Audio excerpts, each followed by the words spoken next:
Thanksgiving. Actually, thank God for being able to slaughter and take the lands of the indigenous people of the land. Now, if you really truly want to know the truth of Thanksgiving, don't go to American Caucasians. Go to the indigenous people of the land.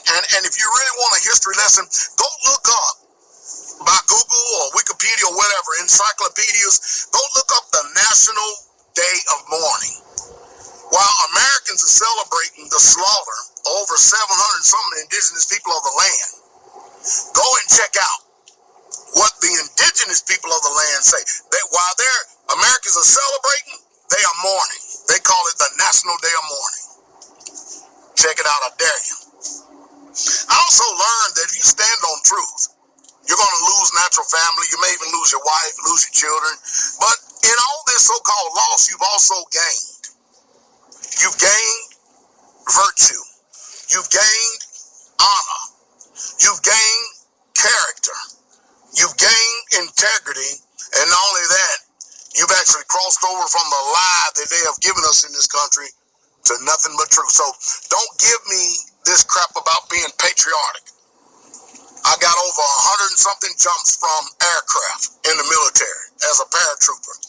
I've rappelled out of helicopters and on top of buildings many, many times. I don't even want to hear it. I've been to many, many foreign countries for this country, defending America.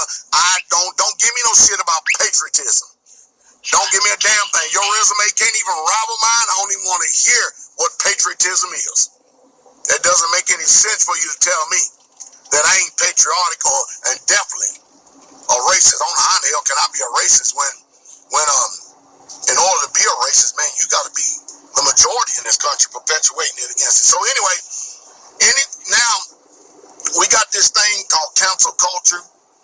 We got this thing where people are raising hell because they really truly don't want American history, the real truth told about slavery in the schools. When I went to these white junior high schools and high schools, I never heard nothing about slavery. The first time slavery came up was in the 70s, the late 70s, when Roots came out. And mind you, we were the minority in that school, and boy, we got into quite a few damn fights. I was in junior high school when Roots came out. We got into quite a few damn fights in that, because the rednecks that came, who'd ever thought that the rednecks would be sitting down looking at Roots? And of course, you know, the tide has turned a little bit. The people that were racist and stuff found out that they get their ass beat. And this is a new sheriff in town, a new generation. And so America's going to have a big ass pill to swallow because the NFL is coming. They have put a lot of money in diversity to make sure that they squash out and stamp out racism in America. Good fortune with that. Most people say good luck. I'll say good fortune with that, because the truth is, racism is ingrained in America just like apple pie is. You can believe that. That's just a flat out truth. And you know how I know that? Because instead of you, some of you white Americans trying to tell me the story, let me tell you the story. Let me tell you the reason why countries like Russia and China and Australia and other countries, including people who are so-called quote-unquote allied to America, let me tell you how they always take us on our chin about the racism that is going on over here. You know, we want to go and tell China about their human relations, the Russians about their human relations, Cubans and everybody else. And the first thing that they do is bring up to us about the way that the white Americans in this country have treated the black Africans or the black indigenous people or the melanated people in this land, and America always tries to deny it. And if they wonder why racism, or they wonder why the subject or reparations will never, ever, ever stop in this country, is because America has never given any, or nor have they ever paid any closure.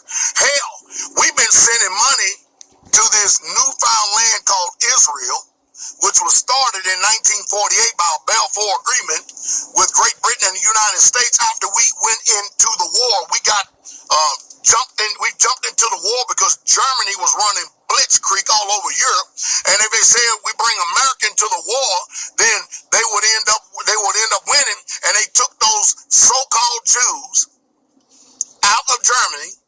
And mind you, if you go and look at the history, I'm only telling you, I'm just pointing the finger. Go look at the history of those white Caucasians from the Caucasus Mountains who have no genetic link with the real true Abraham, Isaac, and Jacob, and Moses, and David, and Solomon, and Jesus, Yeshua. Go look at the real true history of them people and go and study and see how many times that they have been ran out and kicked out of every single country.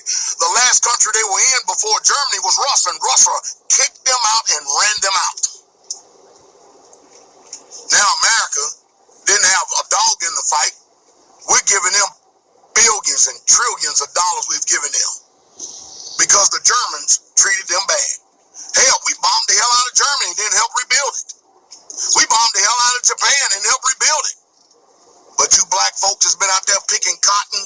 You black folks has been having whips on your back hung from trees and stuff and everything. No.